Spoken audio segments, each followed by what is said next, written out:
Before my sister called me a parasite in front of our entire family, I'd already spent months pretending I didn't hear the thing that could end her marriage.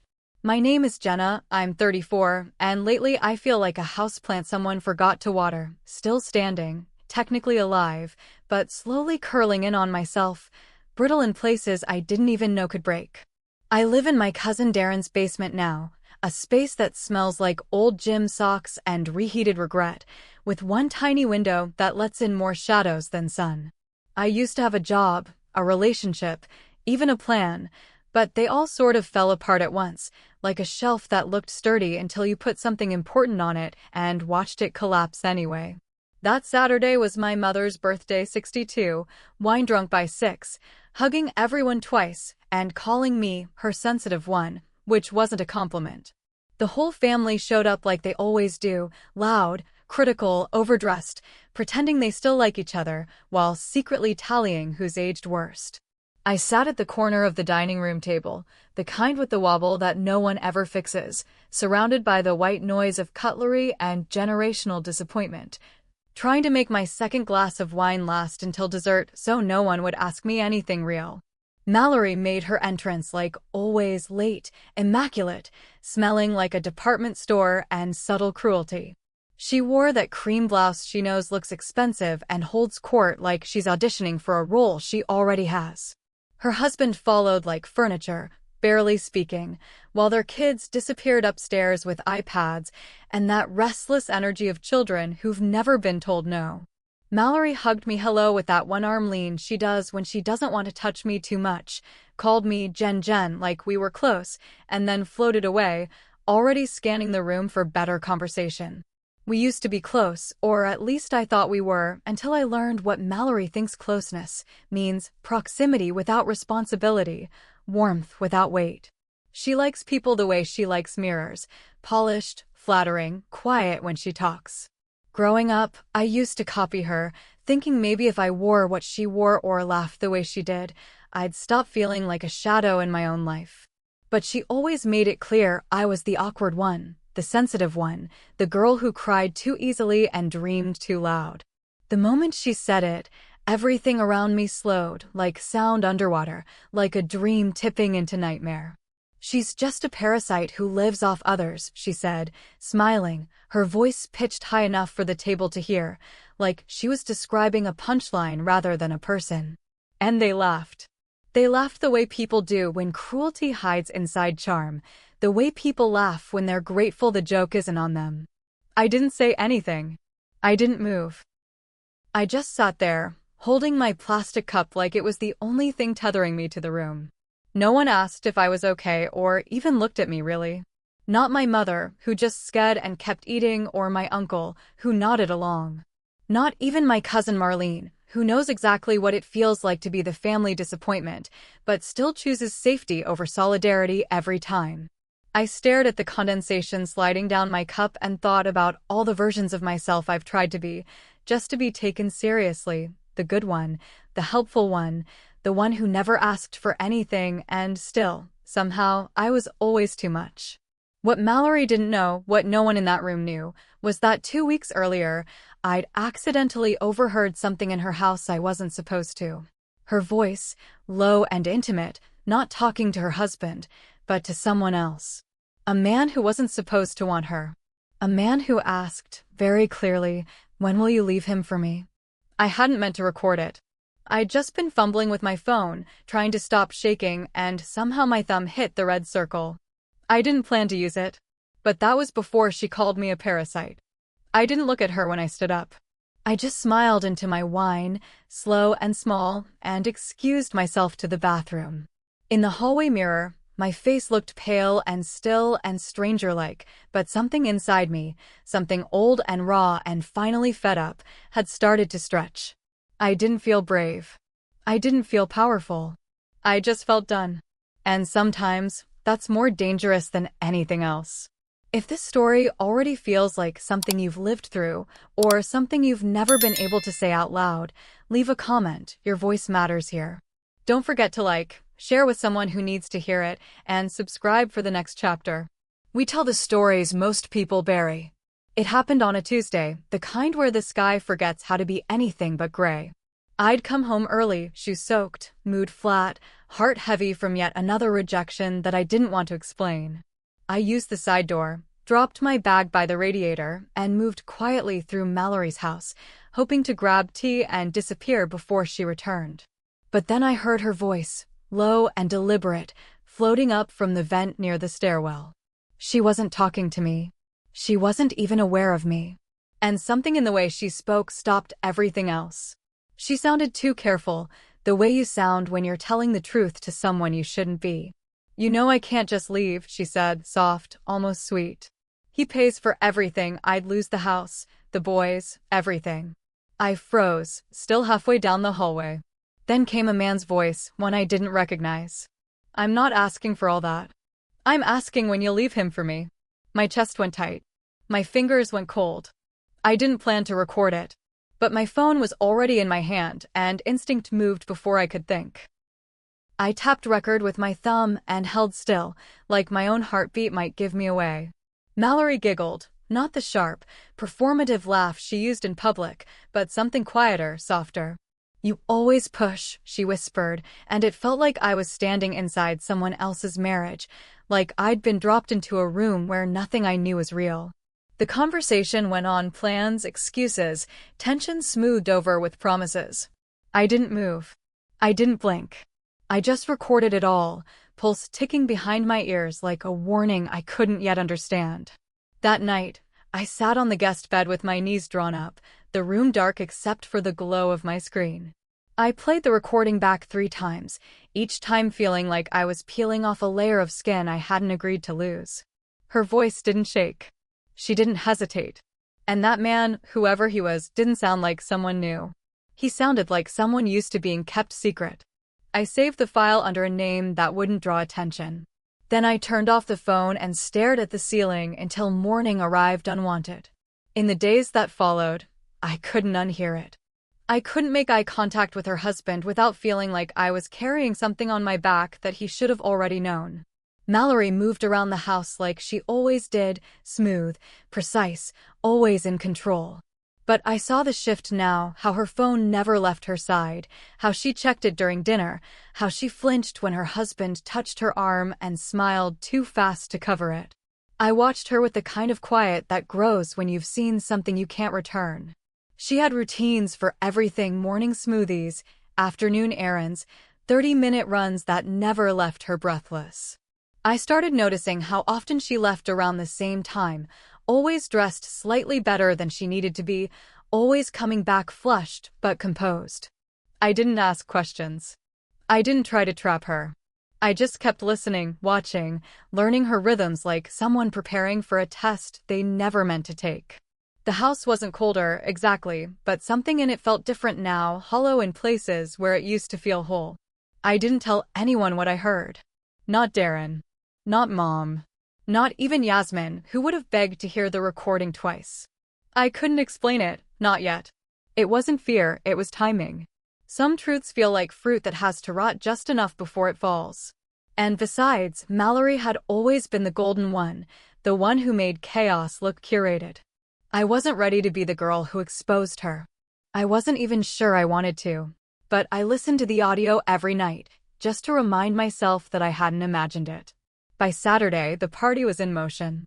Mallory rehearsed her charm in the mirror while curling her hair, humming, smiling, fixing a bracelet like nothing was burning. She joked about her grocery list, made a mental note about napkins, and texted someone while the kids fought over the iPad. I watched her from the hallway, silent, my phone resting against my thigh like a second pulse. I didn't know if I'd use it. I didn't know if I'd need to. But I knew this: whatever thread I used to hang my silence on had started to fray. I didn't need to replay the recording to remember it. It lived in my body now, stitched behind my ribs, humming beneath conversations that used to bore me. Mallory walked through the week like she always had, flawless from the outside, unreadable up close. Her routine stayed perfect: carpool, errands, dinner on time, but something in her eyes flickered when she didn't think anyone noticed. She touched her husband less. She laughed smaller. I watched the gap between who she pretended to be and who I now knew her to be stretch wider with every passing hour. By Thursday, the tension in me started to move. I'd wake up too early and fall asleep too late, caught between restlessness and dread. Mallory left the house like clockwork, always at 3:45, always in a jacket she'd never wear to errands. She'd hum to herself, soft and absent-minded, like someone preparing for a performance. I sat in the guest room with headphones in, pretending to scroll through job listings while memorizing the sound of her footsteps down the hall. I wasn't looking for confirmation. I already had it. I just couldn't look away anymore. She texted me that night to ask if I could pick up cake forks for the party. Said it casually, like sisters do, like the air between us hadn't curdled. I said yes. I didn't ask if she remembered what she'd said to that man. I didn't ask if she'd planned to look me in the eye this weekend. Instead, I bought the forks, walked home slower than usual, and felt the weight of what was coming settle across my chest like a quiet coat. I knew something would shift at that party. I just didn't know how far. The night before the party, I watched her practice how she wanted to be seen. Gold blouse, soft curls, foundation thick enough to erase doubt. She studied herself in the mirror with surgical focus, tilting her chin this way and that, checking the curve of her smile like it was part of the decor. I leaned against the door frame and asked if she needed help. She laughed and said, "Just be on time." I nodded. She didn't thank me. She didn't notice the way I watched her watching herself. We were mirrors now, except only one of us could still lie. Saturday came too fast. The house swelled with the weight of family, cousins in itchy dresses, uncles arguing over music, children sticky with frosting. Mallory moved through them all like a hostess on camera, touching shoulders, handing out napkins, posing with confidence. She introduced me to someone as the artist of the family, smiled like that title hadn't become a joke. I stayed quiet, smiled back, phone warm in my pocket. My mother kissed my cheek too quickly. Mallory refilled her husband's glass and didn't meet his eyes. The room was ready. She just didn't know what for. During cake, she told a story about me that wasn't really a story, just a veiled dig disguised as humor. Something about Jenna's artistic phases and how some people always need a little extra support. It wasn't new. She'd been telling versions of it for years. Everyone laughed politely. I didn't. I let it hang there, let the silence it created settle deep. She didn't notice. She was already moving on, already charming her way toward another performance. I excused myself, walked to the hallway, and let the recording queue up without ceremony. My hands weren't shaking. I returned to the room just as she raised her glass to toast our mother. I waited for the quiet between clinks, for the brief pause when everyone was still holding breath. Then I pressed play. The sound started small, but grew. Her voice, unmistakable, casual, intimate, filled the space like a confession. "You know I can't just leave." Then his voice. "When will you leave him for me?" Everything after that blurred. Someone dropped a plate. My cousin gasped. Mallory froze mid-sip, lips parted, eyes wide. The room twisted in on itself. I stood still and didn't look away. She stared at me. Everyone did. I held the silence like it owed me something. Then I said it soft, steady enough. "Guess I matter now." I didn't need volume. I didn't need applause. I needed air, and I took it. I walked out while her husband stood frozen, while my mother whispered prayers she didn't believe. Mallory didn't follow. She stood among the ruin like someone still trying to figure out if the house was on fire. The door shut behind me, light fading. I didn't smile. I didn't cry. I just kept walking. Something had already ended. The cold outside didn't reach me until I was halfway down the block, air sharp in my throat, adrenaline finally pulling back. My hands were still warm from the heat of my phone, from the moment everything turned. I didn't plan to play it then. I didn't imagine the exact silence that would follow. But my body moved before my mind caught up, and once the first words were spoken, the room shifted. I hadn't just cracked her image, I'd fractured the stage she'd built, every smile, every toast, every curated moment undone by her own voice, played back plainly. At Darren's place, I collapsed on the couch and said nothing. He didn't ask what happened. He just handed me tea and let the quiet work through the room like weather. The next morning, the texts began. My mom called twice. Mallory once. Both messages were short. Why would you do that? We're a family. You humiliated her. I didn't respond. I didn't delete them either. I let them sit there, glowing on my screen like proof that even now, the concern wasn't about what she did, it was about what I dared to reveal. Someone leaked the clip. I don't know who. Maybe it was a cousin. Maybe it was someone's kid who pressed play again after I left. All I know is by Monday, people were talking. Not in front of me, but near enough.